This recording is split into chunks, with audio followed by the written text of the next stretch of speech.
3. 2, 3. 2, 3.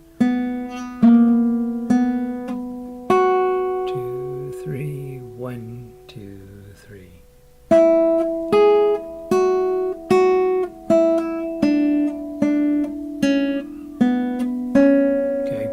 Now, when you get to the end of this, then you go all the way back to 13 again, and you're going to do the whole thing twice again. So now you're going to do this, the third and fourth verse, Beautiful Dreamer, out on the C, go down, hit that first repeat there at 24, come back, play this, the fourth verse, over the streamlet, sweet vapors born, blah, blah, blah, blah, blah. And so you play the top twice, then the bottom, and then the top 2 more times, and then the bottom again. Okay, and then once you hit 48 the second time, that's when you'll jump onto page 4 and finish it out. So let's do that, and it's just like the intro from 49. 1, 2, 3.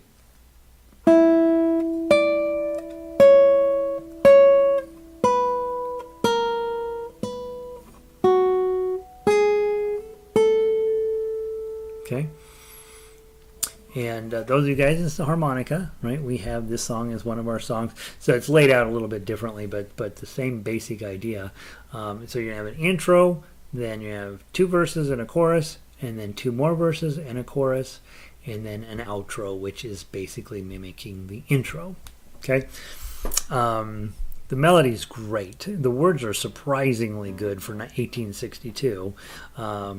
It makes me mad Stephen Foster wrote it because he was kind of a creepy dude, but well, I guess we take it whatever we can. Let's talk about the tough acts really quickly. You're going to have this bar chord on 2 with your or pinky finger on 5. And then a regular A chord. And then a partial A chord. Measure 4, you got O, 2, O, and just lift everybody up except your one finger. And then add the 3, O, nice D chord here.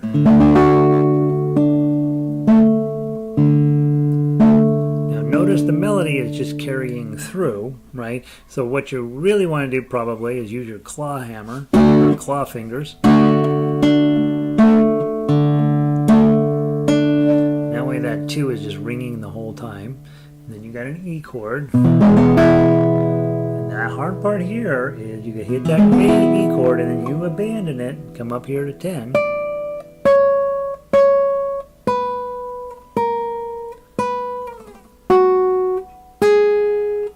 And then you're back to your bar chord and on 5. And what I've been doing is just filling this in.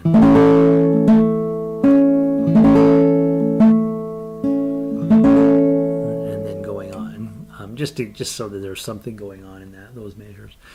Measure 13, the same bar chord, 4, 5, A chord, partial A chord, D chord, real D chord,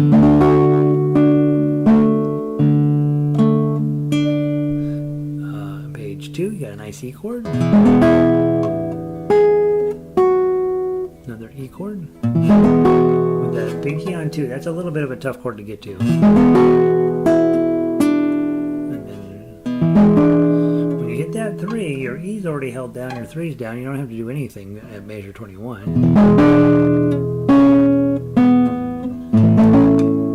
And then again, just fill in extra notes here.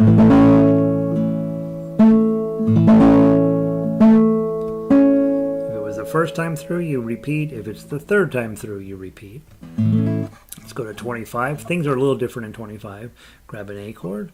Ready? Play. 3, O, E chord. E chord with your 2. A little bar chord on the 2s.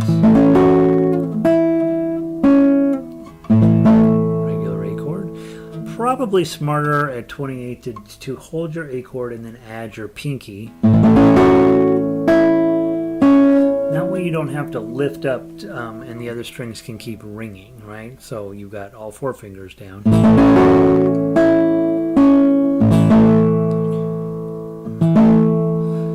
This here it said probably not the greatest arrangement. Is you're supposed to keep the 2 ringing and just play the other 2 on their own. And that seems a little bit, I don't know, a little bit shallow maybe. So probably think about doing something like that. Just let the 2 continue, the top 2 to continue to ring, but the bottom stuff, see if you can fill in something fun there. Then you got your famous bar chord back. D chord, and then on page 3, lovely bar 7. Let that ring for a second. Now hit your 5. Put your pinky on 4, add the bar. And then a regular A chord. Fill it in with some stuff. Bar chord with the pinky. A chord. Partial A. Partial D. Real D.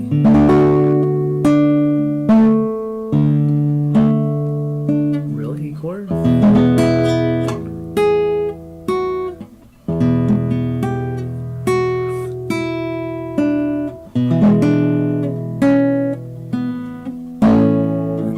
Back and repeat. And the ending is the same as the beginning. So I do have one change, major 55 and 56. I put in just plain old open A chords there for the final chord. But do the bar chord at the end, all 2s and a 5. That way you get that lovely A note on the top, and it's beautiful. That's a long song, and so not particularly tough, but it's definitely a challenge. And so I think it's a perfect Book 3 song. When you get to Book 3, you're like, yep, I can play. I know what I'm doing. But it should hurt a little bit, right? It's kind of a long song. So that should be fun. All right. There we go. If you are not doing the classical program, you can sneak out, but you should do the classical program because we introduce ideas and thoughts and stuff from the world of guitar, and in a little bit different fashion than we do in fingerstyle guitar, which is what Book 1, 2, and 3 are built off of. And so come join us for that. We're going to go look at Españoleta, I think is how you say it. I worked for a couple of weeks in a town called Española, New Mexico, and it was without question the weirdest job I've ever had. Let's find it. Did I put it in here already? Let's see, by title. Must have it over here. E's, S, T. Really? Did not put it in here. Crazy. All right, give me a second. I'll pull it in. Here we are. By the way, this is a hard song. You guys figured it out this week. This is a lot, and so if you're struggling with it, you should be. It makes sense to me because I'm struggling with it. But it'll be worth the struggle, I think. Españoleta. There we go. Done. Here we go. All right. All right. So last week we just wanted to work on measures 1 through 22. So let's play those first. See how they sound. They're the really cool part of the song. The second part of the song isn't that great, but the first part of the song is awesome. And then it'll turn around at the end of the song and go back to the beginning. So let's play these first 22 measures just to get a sense of what we're supposed to do here, and then we will move on. In classical, we tend chord shapes kind of help, but you really probably don't grab them unless you need to. And in this case, at least the first measure, you really don't need to. Okay, so you're going to have that 2, which is all you got to grab, and then the 1. So from the top, 1, 2. Whoops. The 3s are here, probably index, or probably middle and pinky. Ring finger probably. Pinky. Ring again.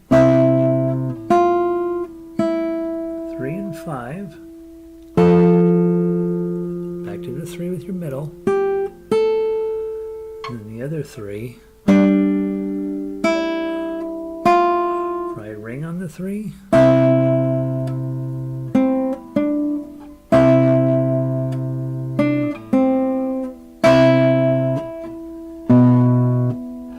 Those are your thumbs, right? And then high and low.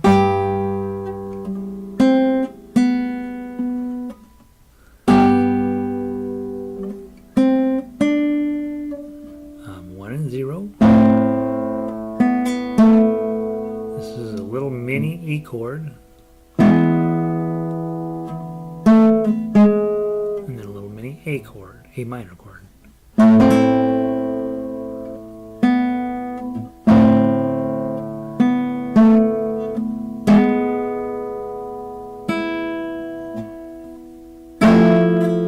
Isn't that a cool chord? Little E chord. 3 up here.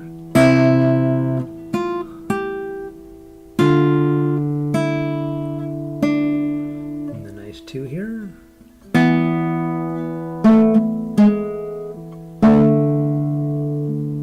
Okay, and then we repeat. Let's go to the top.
Kind of cool.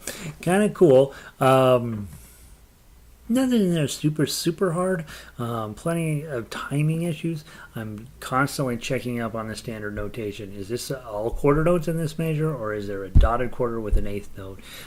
Which you can see throughout. There's plenty of places where it's kind of mixed up, and trying to capture some of that rhythm I think is important. The cool moment I think is in measure 17 when you have this 2-3 and is open, right?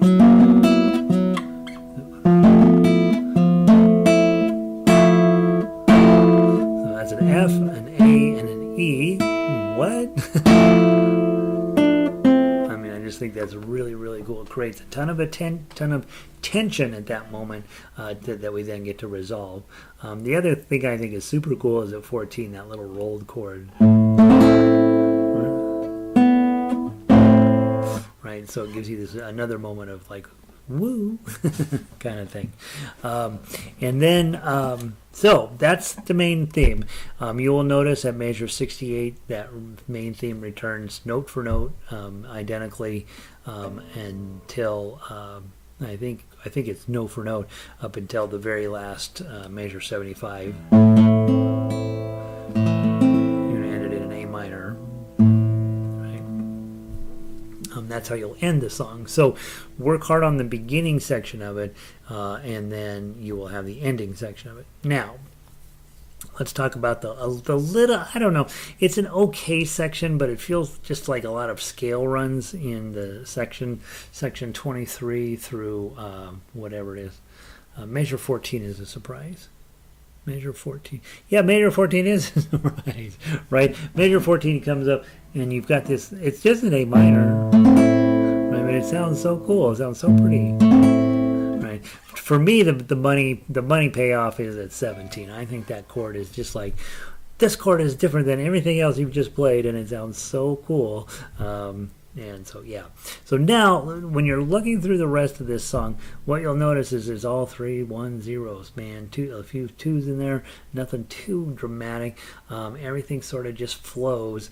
The key here is, if you look through it, is basically, not always, but almost all eighth notes, right? And so the only time you're going to have to pay attention is when it's not an eighth note.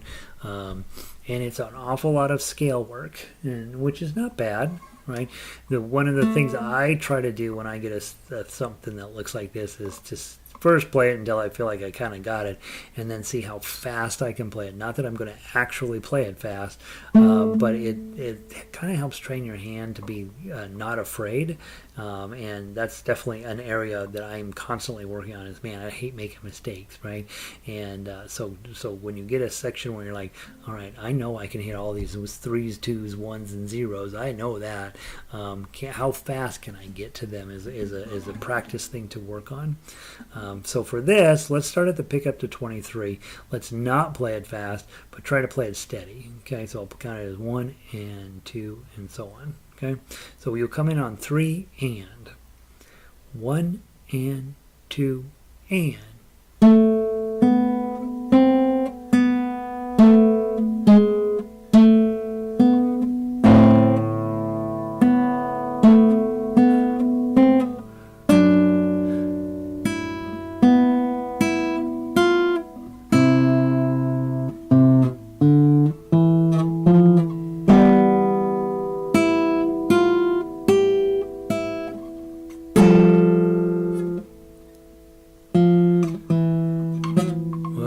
Okay, so there I blew it, right?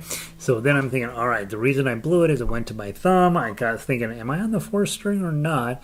But this is stuff we've already seen. We've already seen a 3 and a 5, so I should feel comfortable hitting that with this. And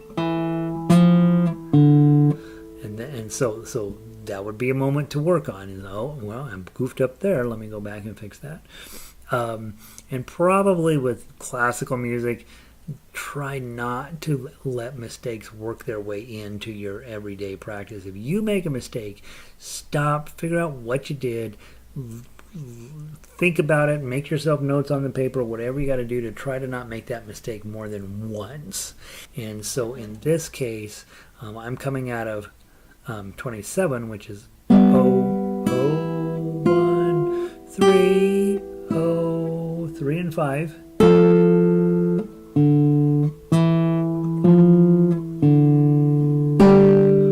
That's what I want to play. And so if I stop and make sure I know what I'm doing there, the key, I think, is putting on 3 and 5, and then going with your thumb, and then probably playing 3 and 0 with your ring finger and your index finger. 1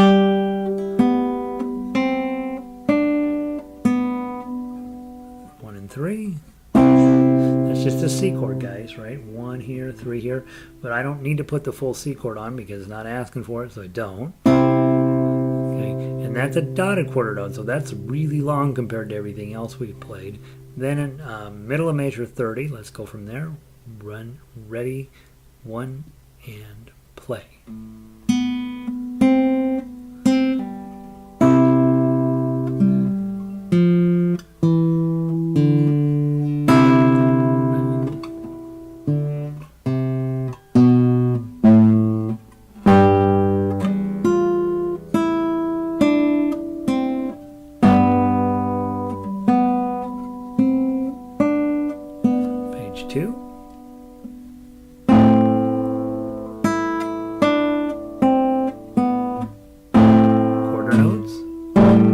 Whoops, and I messed that up, right? And I'm like, I'm just grabbing for strings. Don't do that. Measure 36, I got 2 quarter notes followed by 2 eighth notes. So I'm going to hit the 1 and the 0, hit the 2, hit the 2 and 1. So I just got to get the outside 0 and then my 2 onto the 4th string.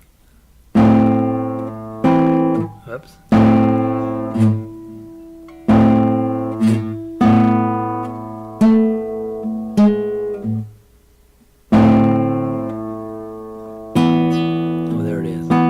That's cool.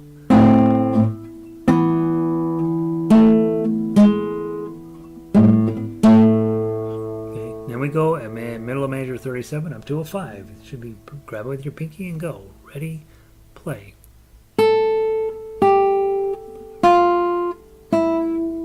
Quarter notes.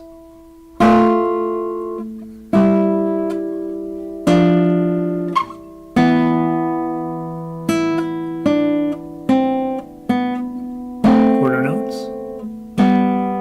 2 and 3. Those are our friends from before. E chord. Okay, and then it looks like a whole bunch more of the same. A whole bunch of eighth notes here. Let's play those. Grab your 3 and the 0.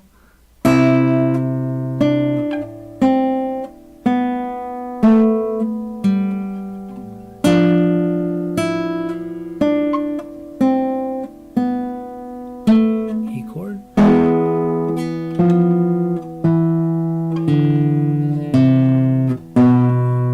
Big A minor here.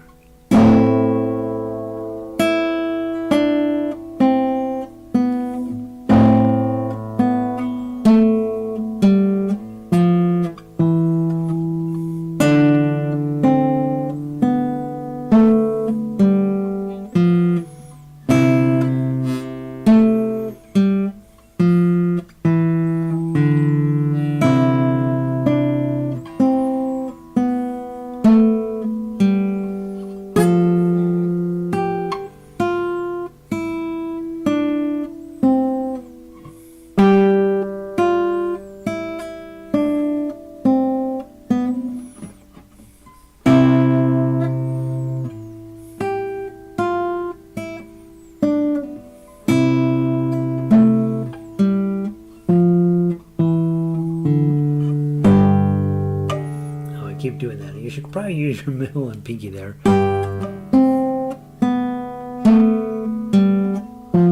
Measure. So I'm then in major 56.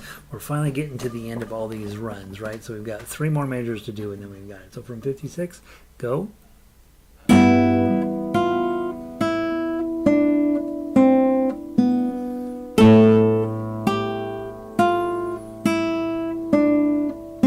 then some 4s. What?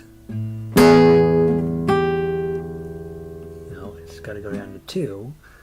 Those 4s are crazy, right? They sound cool though. A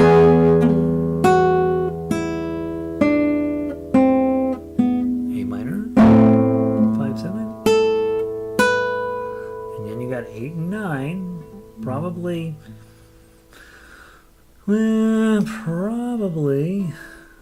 middle and ring, maybe.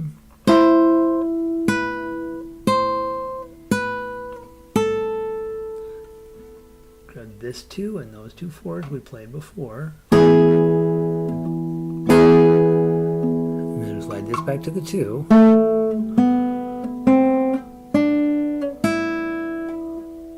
Thumb and 5.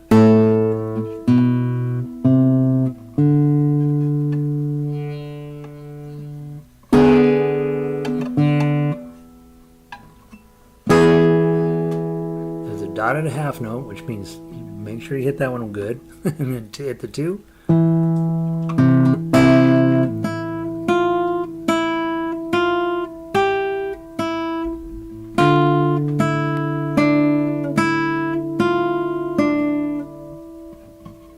Now, where's that 2 at?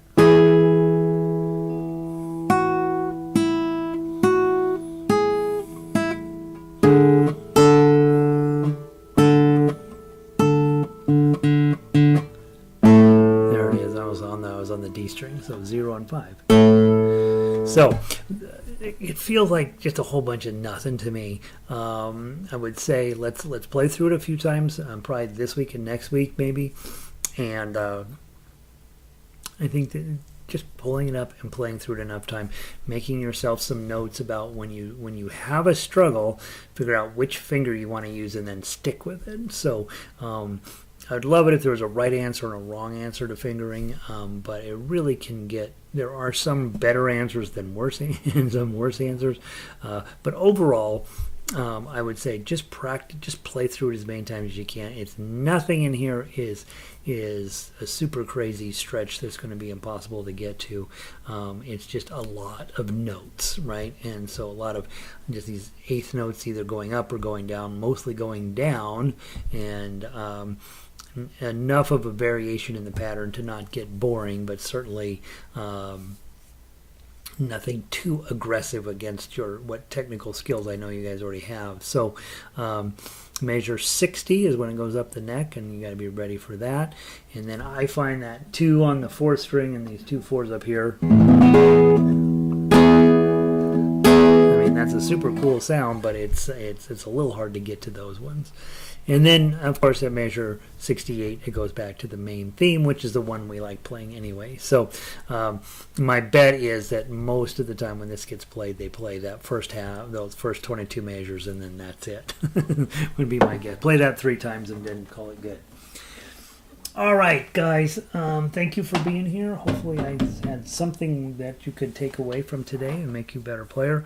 And I will see some of you in ukulele tomorrow, some of you in harmonica tomorrow, and I will see the rest of you on Tuesday night for orchestra. Doesn't matter what level you're playing at, you should come to orchestra and play along melodically with us. And we're starting a new song the next week called, well, I'm going to be sending it out to the team this week. Un día de noviembre. A day in November, and it's wonderful, and you're going to love it. Vic, what? Espanol doesn't get a star from me.